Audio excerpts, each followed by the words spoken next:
I'm Jeff Hunt. He's Bad Billy.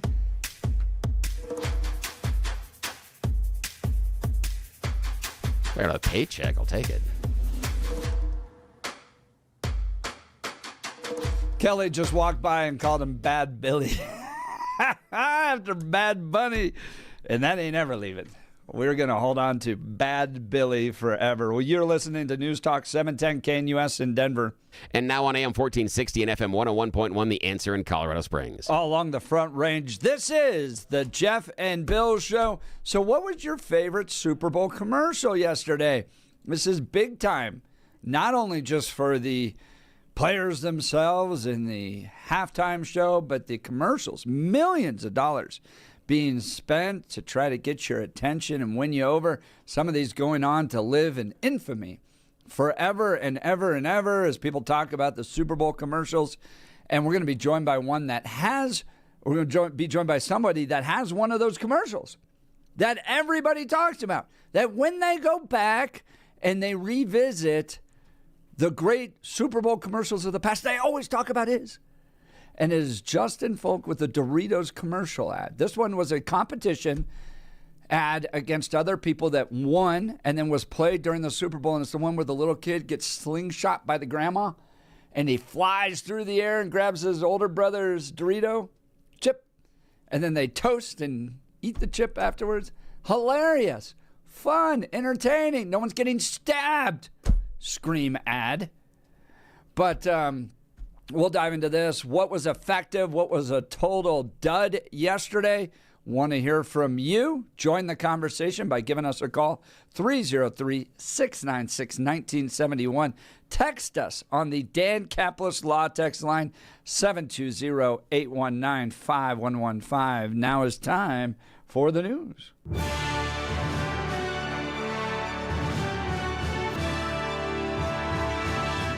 Blake Olson, news and comment. Hey, good morning. Monday, 47 with partly cloudy conditions in Denver, 48 in the Springs. As you listen to Jeff and Bad Billy this morning, expecting highs in the upper 60s today. News sponsored by Pastor Camp Heating and Air Conditioning at 303-777-1234 to learn more about special savings opportunities on Lennox equipment. Our top story. That particular facility was absolutely disgusting. It's something I've never seen before in over 20 years of prosecution.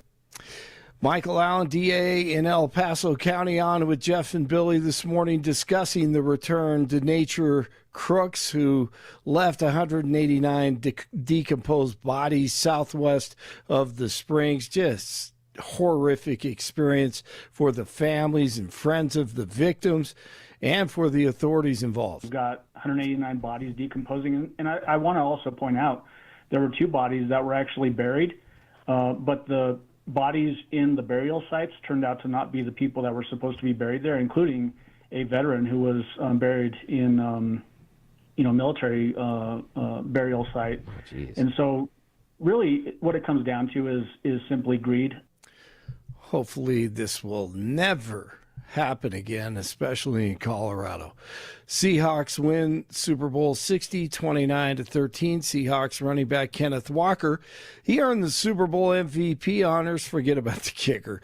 160 total yards. Walker became just the 8th running back in league history to win the MVP. His 135 yards on the ground were the most by a player in Super Bowl history since Terrell Davis did it back in Super Bowl 32 in the dramatic victory over the Packers in 1998.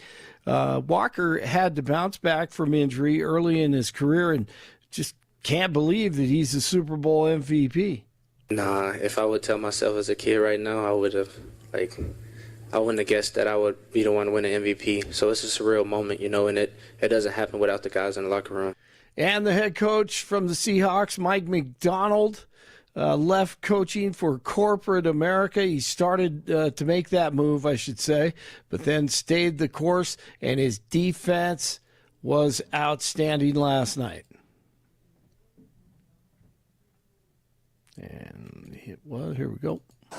They just made a decision they're going to play a certain way. They lived up to the dark side today. It's going to go down in the history books. We love our players. Look, they made it happen. They made it come to life, and we won the game. Dark side defense. They were outstanding. That's stupid. Sorry, I'm just point of personal information here and personal privilege. Dark side is the thing for that's stupid. The Is that a Star Wars thing? Yes, it's a Star Wars thing about the dark side of the Force, and you're like, that? I mean, Legion of Boom. Okay, you're taking off the Legion of Doom. Yes, another superhero thing. The dark side? They come to the dark side. You don't understand the power. I mean, there's so many things there that are just. Yeah. I mean, I know we all Doesn't have to have work a cute. for you. We all have a cute little name. No, there's something they could have. That one to me was, and I got my brother and sister-in-law live in Seattle, so that one. Hey, y'all, you 12 men, you screwed that one up. That's not very good. Just not very good. I hear you. No fly zone, way better, way better. No fly. I don't know that man. That defensive line was. They were I'm not incredible. Saying, I'm not saying better. No. There's I'm just saying, probably I'm a just saying better who's name got the for cooler nickname. I'm just talking nickname coolness. No fly zone, way cooler. Way Hey, cooler. by the nickname. way, I saw this photo of Bad Bunny. Evidently, he was wearing some shoulder pads and a jersey. Oh yeah. Well, you know what was funny about that? Yeah. What? Do you know what number he's wearing on there? On that I want to jersey? say it was 64. Was it? Well, I don't remember. I don't remember what it was. On right, there, you but I want to say shouldn't 64. because you can't see the number. Oh no, because it was all white. It says 84 on it. Okay, I didn't. Hey, I got the 4 right. Hey, there we go. But right. And here's what's funny about that. I see that, and I'm like, I told you this story before, Billy. Yeah. One time I did a Valor Christian game. I think you can't see Christian the numbers. McCaffrey was a sophomore, I think. And they decided, they're going to be cool and wear white jerseys with white numbers. Yeah, that doesn't help the guy doing the play-by-play at all. So that's what Bad Bunny was wearing last night, man. He was wearing This is the thing for me is you're absolutely right. The jersey at first you're like, what? How? And the shoulder pads on his jacket that he had were way too big. But most importantly, it looks stupid. The thing that got me though, and this is again, I like the halftime show. The thing that got me more than anything else in the halftime show is he couldn't get a pair of gloves that fit his hands. I'm like, nobody gave him. True. I'm sitting there going, I'm looking at that. Yeah, how many of us that rolled through like the 90s, the 80s and 90s, and remember isotoner gloves? They're supposed to like perfectly fit your hand. I'm like, nobody threw Bad Bunny a pair of isotoners. I just, he looked like he was wearing his dad's work gloves. That was the thing with me that I'm kind of like, they're just too big. I don't know if they lost the gloves he's supposed to have. I don't know what happened, but the gloves were too big. And the pads were too big. Yeah. I don't know if Hollywood, they never figure this out. They do stuff with football. It's like, dude, they don't wear jerseys like that anymore. Yeah, they haven't worn right. jerseys like that in 60 years. I mean, they're flapping all around. It looks stupid. Yeah, if you're going to do it right. Jeez. You're exactly right. See, we found an element of commonality this morning. Exactly. A lot of people like the halftime show. A lot of people didn't.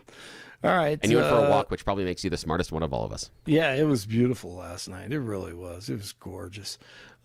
Starting today, members of Congress are being given access to unredacted copies of the more than 3 million Epstein files. Lawmakers will have to view the files linked to Epstein at the DOJ during business hours. Thomas Massey plans on doing just that and describes it perfectly.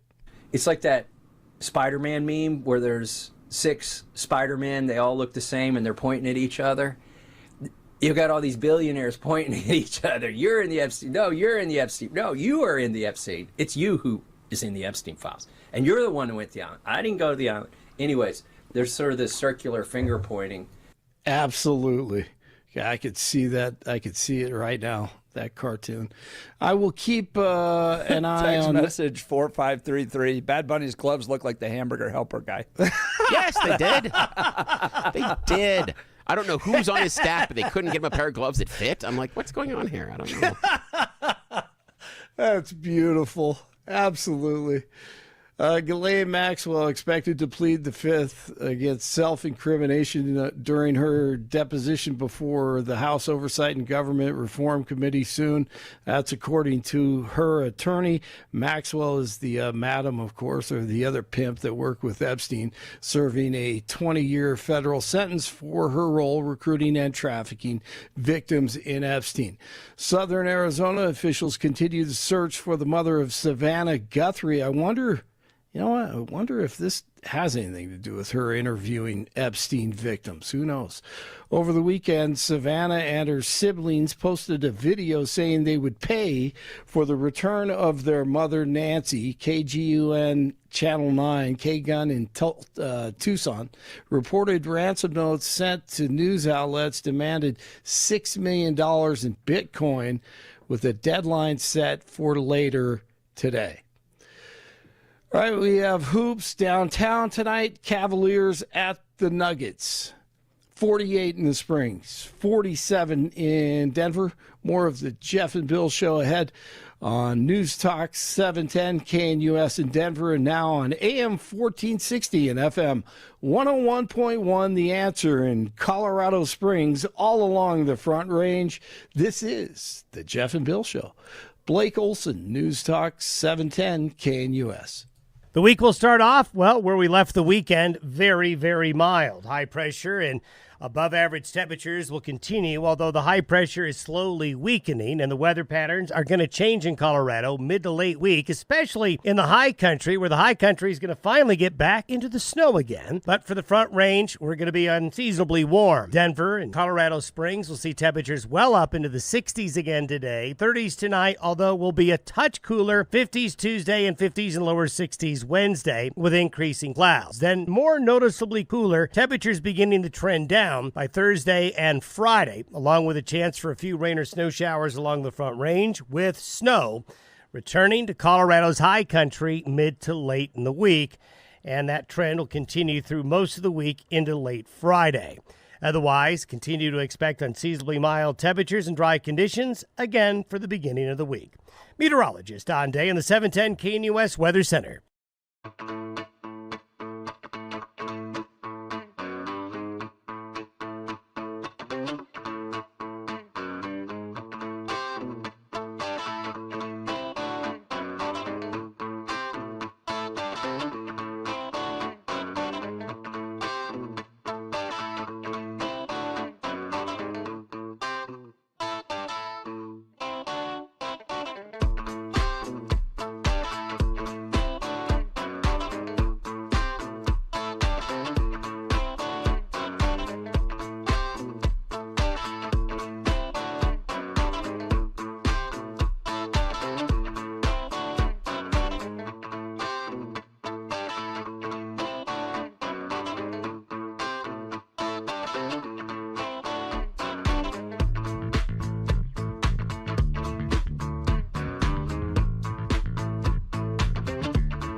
News Talk 710, KNUS in Denver. And now proudly on AM 1460 and FM 101.1, The Answer in Colorado Springs. All along the Front Range, this is the Jeff and Bill show. So, Billy, this is part of me growing up. My dad was an ad man.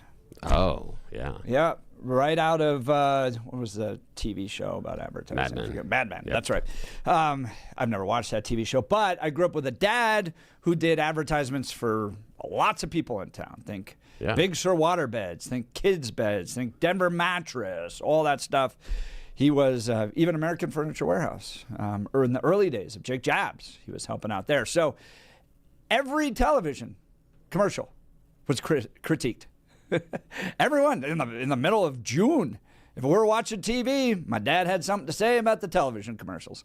So I like that. It's part of growing up, and then Super Bowl comes around, and this is supposed to be like the best of the best, right? So naturally, I'm watching every single one. How does it portray the product? Is it entertaining? Is it distracting? Is it clear? All that stuff.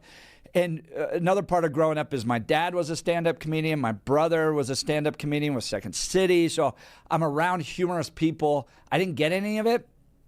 I got my mom's business side, but I grew up around people that were hilarious. And so I appreciate not only the entertainment aspect of being funny, but the intelligence. I actually think you have to be really, really smart, the smartest person in the room, to be able to communicate things in a funny way.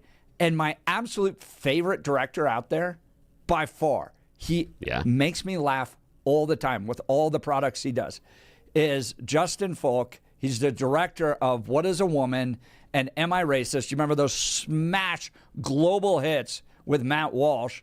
Justin Folk, he lives here in Colorado. Yes, he does. And he also did one of the most famous Super Bowl commercials of all time, the Doritos commercial with the kid that gets slingshot, grabs the Dorito out of his brother's hand. Anytime they do a top 20 or anything else, that is it's always in there. it. Always. I mean, it was in it. I was watching TV the other day. Your commercial pops up again. I saw that too. I saw like a little wrap of, hey, Super Bowl commercials, the best one. And it was in one of the 3 that were the montage. And that was important because they only have time enough to put 3 little bits of the commercials in there. And the Doritos one is one of the 3. Out of the dozens and dozens of commercials that have been out there. Office Linebackers, another great one. So on the day after the Super Bowl, he's like literally off a plane, jumping onto another plane, but he joins us live in studio. Justin, thank you for joining us, brother. Good morning. Yeah, good morning. Good to see you guys.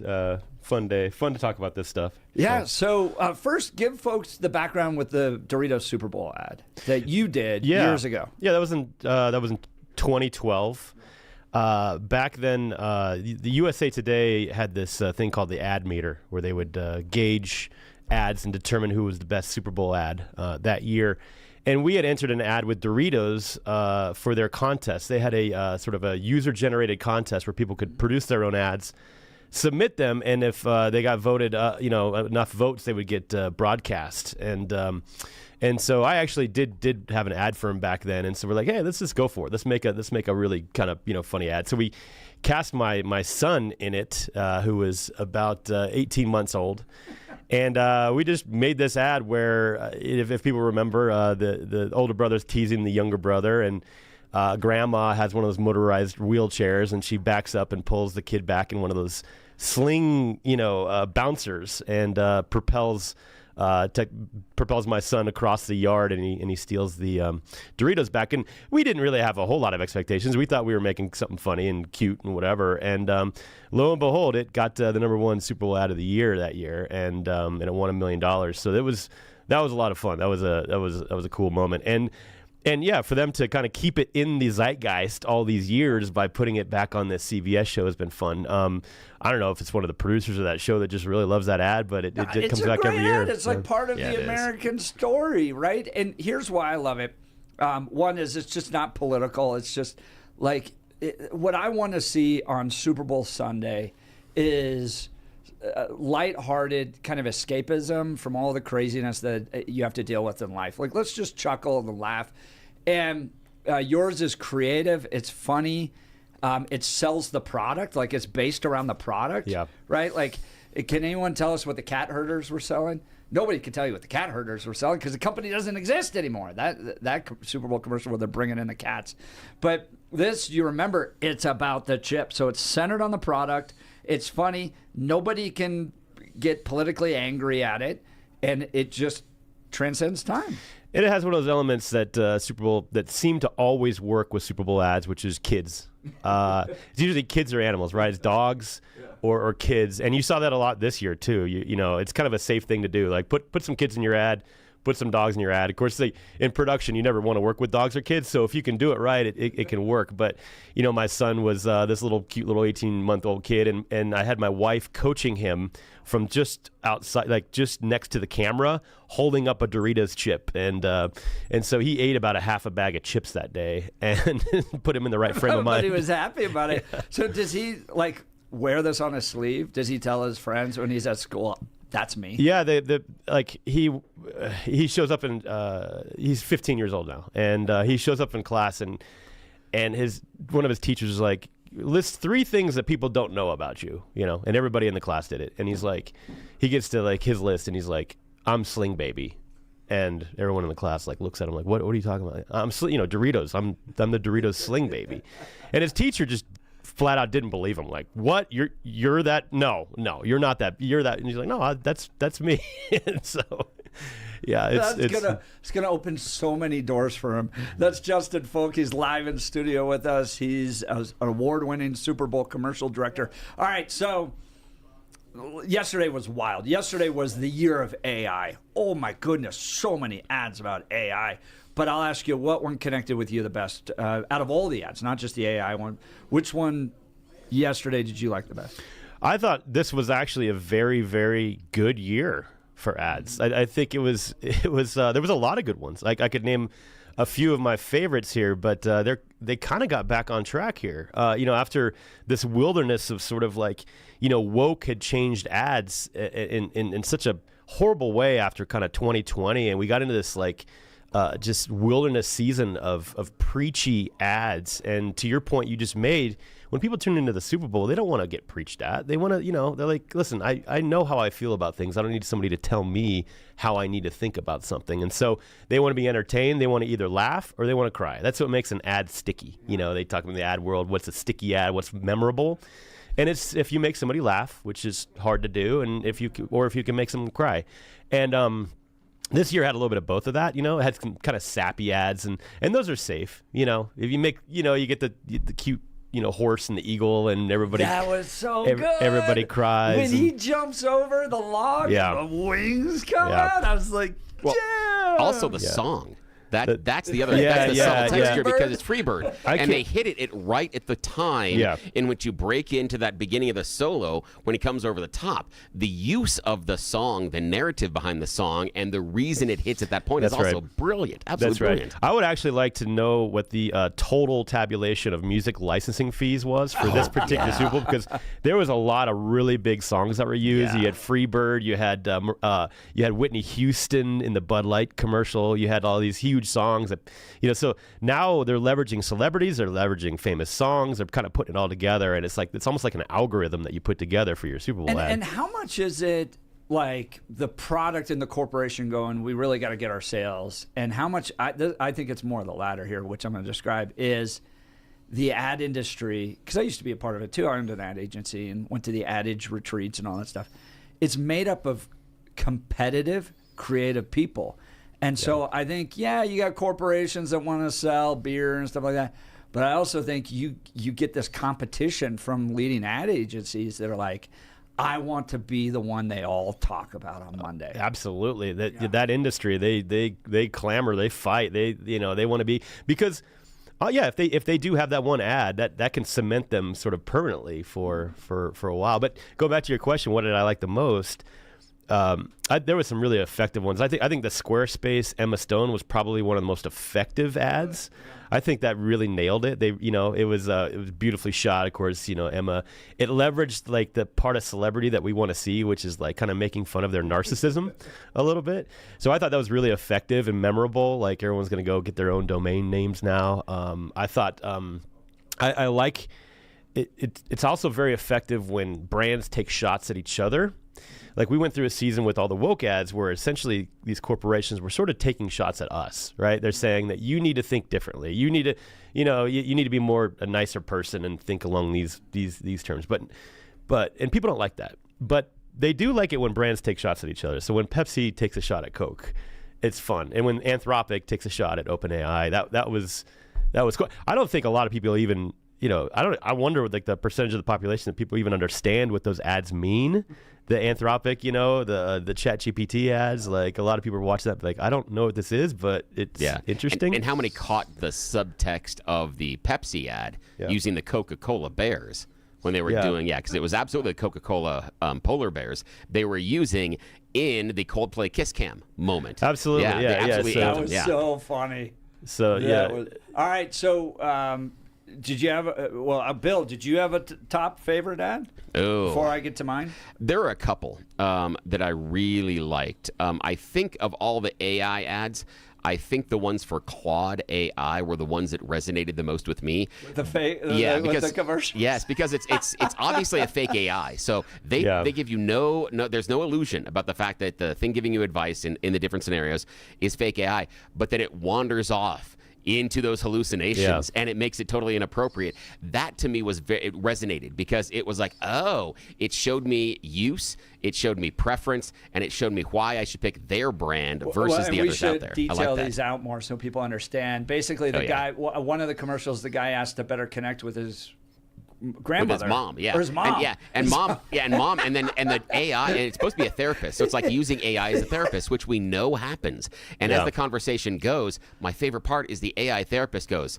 and if that doesn't work, I can connect you with a bunch of other older women that are seeking young women, guys just like you, for golden dating, and then offers to create a profile. And you're like, hey, wait, what? And the disgust on the guy's face. Yes. Yeah. It was fantastic. Yes, I love that. Yes.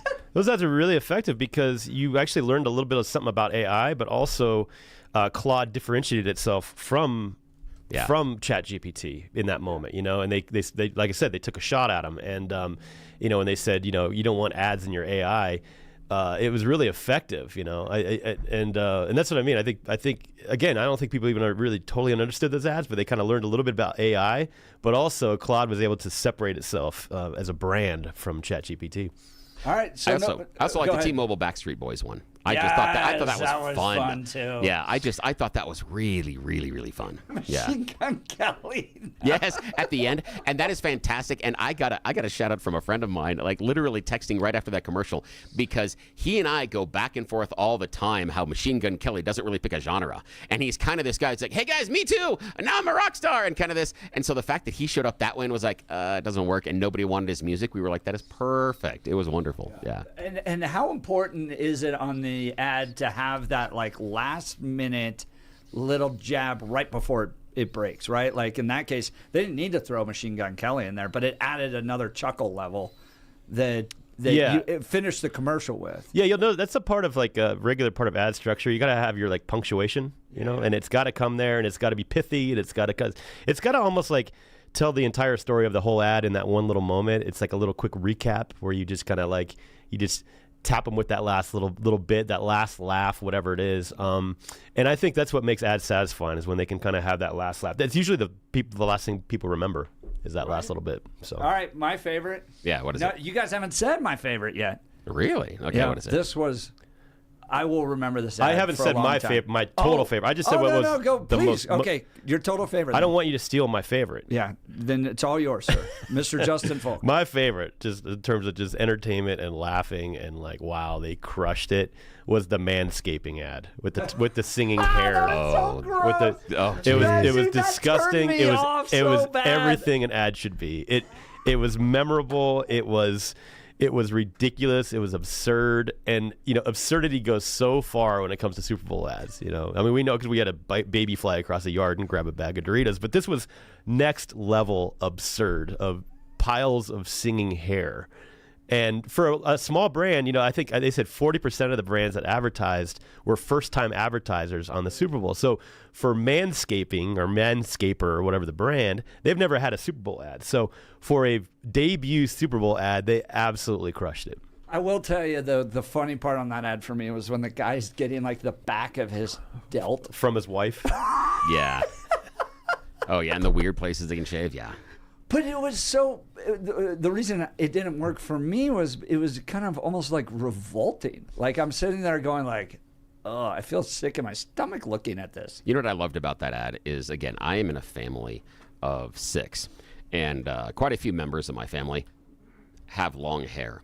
So I'm just saying that in and around the bathrooms, the amount of excess hair, I am surprised I don't live with people that are completely bald all the time, because everybody in my house seems to be shedding hair by the handful.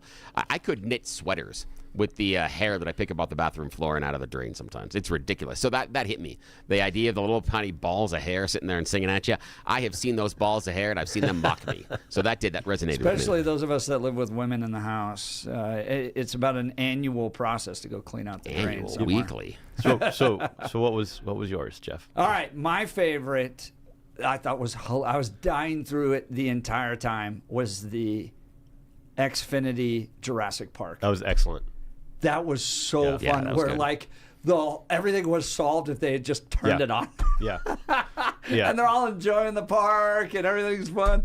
Like I just thought that was fantastic and creative. What that ad does really well too is the punchline comes fairly early, and it's really funny. Yeah. It's like, oh, there you go, all good, and everyone's like, oh, so they still have all the screen time they got to fill. But they did a good job. Riding the rides around. They did a good job showing all the different things that were completely fine. And Jeff Goldblum's line was pretty brilliant. He's like, oh, this is going to be a pretty good weekend. Yeah, and he's very happy about it and everything else. And think about the creative development, because again, Justin Folk, the director of the famous Doritos ad, joining us, and also other feature motion pictures director, great experience. Think about that creative room meeting about, okay, we've got this idea. What if everything didn't happen poorly at Jurassic Park because of the wireless internet? Now, the next step in the question is, how and when do you correct it? Because the idea is to show everything go bad and then you correct it at the end. But they went against the grain. Yeah. They brought the correction really early in the ad, because normally you want problem solution, but you don't solve the problem that early. You need to see the extent of the problem. We've seen the movie. We've all seen the extent of the problem. So moving the solution that early was really good, because it then let them tell the rest of the ad. The rest of the story was, look how great everything else in your life can be if you just did X earlier in the ad. It was very smart.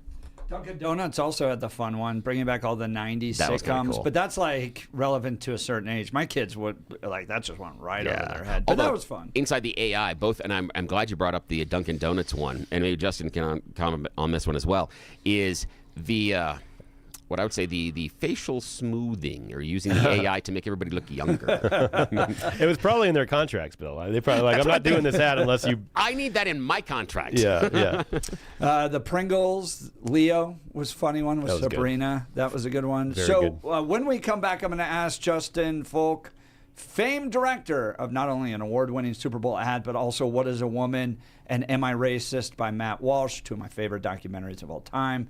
I'm going to ask him what fell flat, and how about those He Gets Us ads that Christians often try to push it through. We'll get to all of those and more. Speaking of advertisements, let's talk modern rugged leather. From city streets to mountain trails, your gear should go wherever life takes you, and that's why at Modern Rugged Leather, every bag is handcrafted from premium, responsibly sourced leather, designed to look sharp, last long, and tell a story of its own.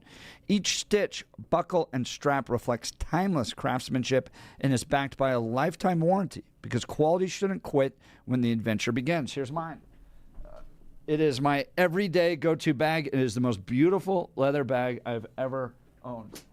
Every day I'm thrilled with it. So whether it's the boardroom or the back roads, Modern Rugged Leather helps you carry confidence every step of the way.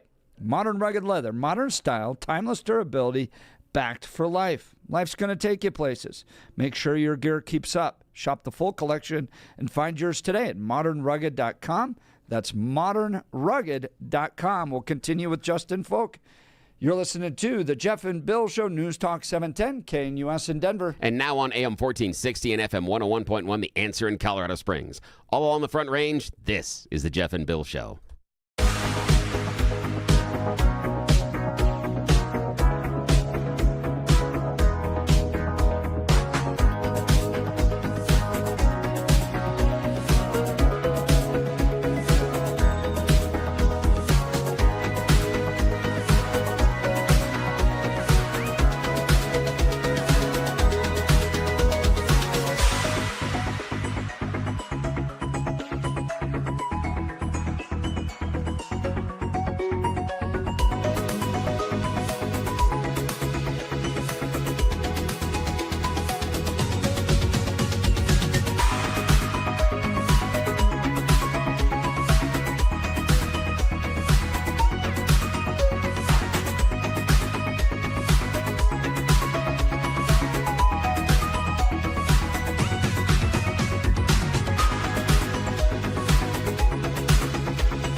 Welcome back to the Jeff and Bill Show. News Talk 710 KNUS in Denver.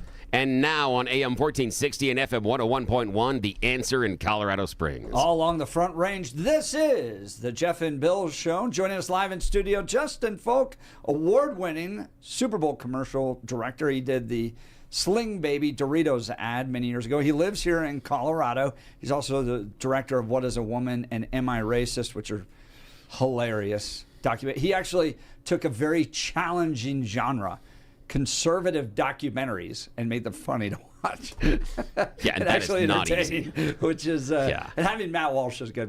Matt's a very funny guy too. He's got that deadpan humor. But again, taking something that is done as a documentary and finding the humor inside of it while also providing social commentary, those are layers. It's not like a sitcom. It's not like a drama. You can do all of those things very easily inside of other vehicles. But doing it inside a documentary, well, man, that's hard. That is hard work. You do a great job. Thank you.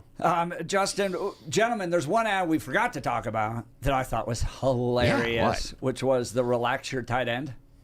That was an interesting one. That was one that I was like, okay. I like how they went all in on that ad, though, because they had the tagline, relax your tight end, and then they cut to the tight ends not being so tight. Yes. It's like that principle of say dog, see dog, where you say something, you have to see it too, and they actually showed it. And that was, I think, that's the part that the visual itself is what kind of like whoa. Well, that led to quite an interesting conversation because my kids are going to be like, what are they talking about? I'm like, let me tell you how they used to do it. Yeah, let me tell you something. Back in my day. Back in the day. Which one fell flat in your mind, Justin? A couple fell flat. The Duncan one didn't do it for me. And I asked myself why. And it's like Ben Affleck, and he's reprising. Why didn't they just get Matt Damon for that ad? I mean, that's who played that role. And Ben Affleck is not funny. He's just not funny. He's never been funny. So why would you put him in a comedy role? So that one fell flat for me. I was like, was Matt Damon not available, apparently? Yeah, Affleck's a straight man. He's not the comedy guy. Right. He's a straight Matt man. Damon's actually legitimately funny Yeah. if you've seen the stuff that he does with Jimmy Kimmel and stuff. But yeah, so I was like, I guess Matt Damon wasn't available, so that one fell flat. I'm tired of the Uber Eats one, the Uber Eat ads with Matthew McConaughey and Bradley Cooper. I think they really missed an opportunity with that one because they just went with the same joke they've been doing for, well over a year now. And it's like, okay, here's an opportunity to either reinvent the joke or do something different, and all they did is the same thing. I'm curious. I want to explore that just with you just for a sec, because I sort of had the same feeling with that one. I liked, the visual and the conversation I thought was good. The play between Bradley Cooper and Matthew McConaughey was really good, and I liked the visual of what they were going through it, but I felt the same way, that they were just using the same joke and it was hitting the same notes over and over again. Now, if this is the payoff and Uber Eats is going in a completely different direction, as in, this is kind of their Super Bowl of the ad campaign, and this is it, and we go in a different direction, then I can see it. But if this joke continues, I think it's a wasted opportunity. What would you have done and altered that ad in order to make it more resonant that day? You need to add something fresh to the joke or change the joke and go in a different direction. Introduce a new character, do something, not just the same. Now they're well shot. Both those guys are very likable. They actually have a lot of good chemistry, so the ads have a lot going for it. But as soon as the ad comes on, it's like, we've seen this before. Yeah, you know where they're going with it. Yeah, and you can't do that with you got to show something a little bit new, different, even if it's a twist on it. But they didn't do a twist. They just did the joke again. And when you just do the joke again, and now you're relegated to kind of like you're reaching for these jokes because you've already done all the good food puns.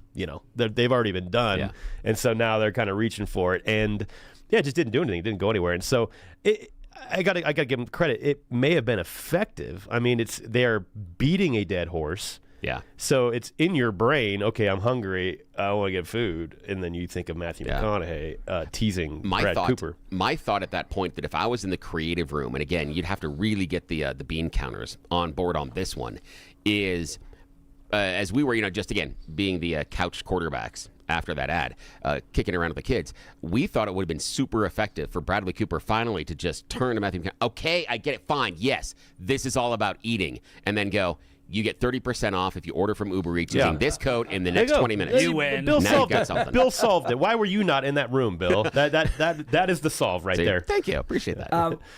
I didn't think that the State Farm halfway there insurance company one was that good. Justin, I talked about that before the show. Oh, did you? Yeah, I didn't think it. Bill liked much. it. Did Bill? Yeah. I liked it, but I didn't think it was resonant. I don't think you remember it State Farm. I think it's the it's the cat herders type of thing where you'll remember, oh my gosh, Jordan Peele, and they did this thing about the Bon Jovi song, and they did this reoccurrent thing over and over again. There's a real Simpsons-esque presentation to what they're doing. But they don't point you back to State Farm in a very effective way. Even getting John Bon Jovi in the convertible at the tail end doesn't do it. Because it's going to take you a minute or two to realize that's him. So I think that's a missed opportunity to something that was clever, but doesn't reinforce who the advertiser is. All right, now one that is a little controversial in our circles as men of faith, that He Gets Us ads. I think that was a total flop. What do you think? I think they've always been a flop. And again, kind of what we were talking about a little bit earlier on the show here, which was they were at the apex of that timing of preachy ads. The He Gets Us ads came out a couple years ago, and I remember just people being infuriated. I just don't think they did what they thought they were doing. They were telling people you need to change the way you're thinking because you're doing things in life all wrong. But I mean, the goal is to try to make Jesus more appealing to an audience that wouldn't typically go to church. So that's what they set out to do. But I mean, you have ads that have good moral messages through them that are heartwarming. This I give doesn't this one work. I give a little bit of credit because they backed off the preachiness a little bit, but I still don't think the ad worked because, they showed all this really fun and exciting stuff, and their basic message was like, you don't need all that, less is more. But the exciting stuff that they showed looked pretty darn exciting and fun. The car racing. I was like, actually, no, that stuff does look pretty cool. I wouldn't mind having a little bit of this and a little bit of that right there. So I don't think it worked on that level. I thought the message they were trying to, they shot it too glamorously. It was like all the, I guess the excess that they're trying to portray actually did look pretty fun and just. Have you ever? I mean, its goal is to get people into church. Have you ever met somebody that was at church because they saw because of that ad? Because they did an He Gets Us ad? Maybe there's one out there. I'm here because they'll of go this. back to their donors, and I know who some of their donors are. It's no big secret, but they'll go back to their donors and go, so many people went to our website. He Gets Us.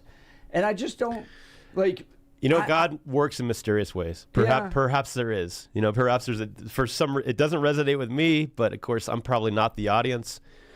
Maybe there's somebody out there that's going through something in their life, and it's like that ad just resonates with them, and they're I mean, possibly, but it's a lot of money to spend on a possibility. But for instance, when I look at Charlie Kirk, who kind of rejected the traditional idea of evangelism, if you're going to go talk politics, well, then you're going to keep people away from faith. And I can tell you numbers of people. They're like, no, I go to church now because of Charlie Kirk, because Charlie understood that the political questions are questions of ultimate meaning. So when someone's asking, can I change my gender? They're actually asking, who is God? Who am I? How am I created? All that stuff. So Charlie used what would be contentious political issues to draw people, whereas there's this whole element within evangelism that believes if we dare touch it, someone might run away. I don't know.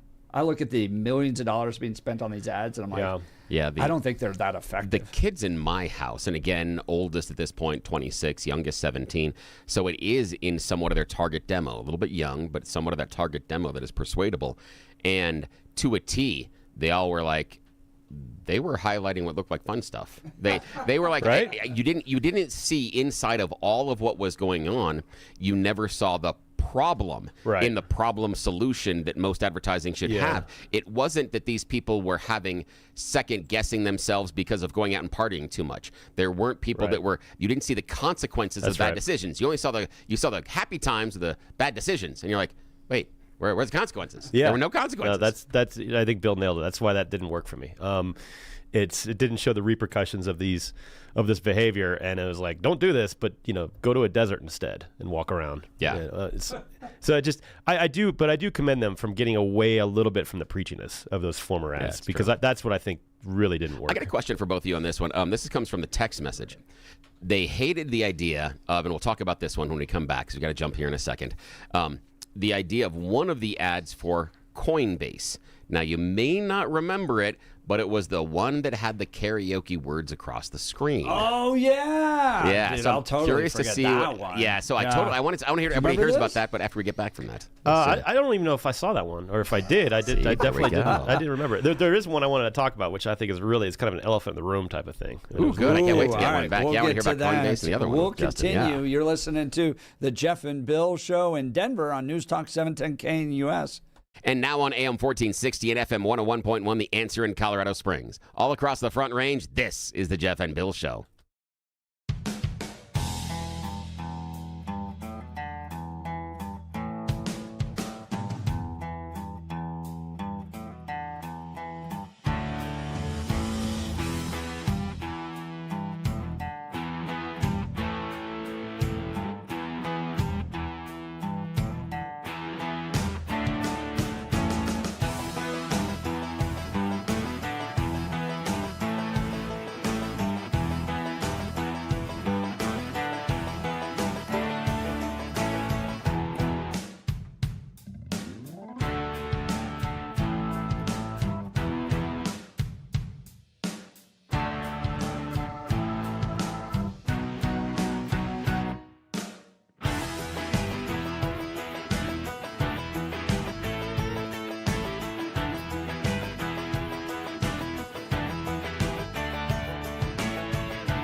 Welcome back to the Jeff and Bill Show. Live in studio with us is Justin Folk, award-winning Super Bowl commercial director. He did the Doritos commercial, the Baby Sling commercial a long time ago. But you had an ad yesterday that you saw that you're surprised no one's talking about more.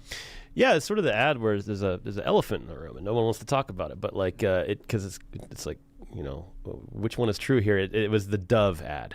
It was the Dove. Oh, yeah, the girls one? Girls and sports ad. And first of all, very good ad. Very well produced. Pulls the heartstrings. Really, like if you have a daughter, you know, you're like, it does grab you. And the whole message of the ad is let's support women and, you know, girls in sports. And let's give them confidence to play sports so they can go kind of achieve their limits and, or, you know, go beyond their limits. And right now, as we speak, we are in a massive debate in this country. It was just debated in Congress about men and women's sports. And the whole ad sort of like, it walks into that territory, but it just pretends that issue isn't there.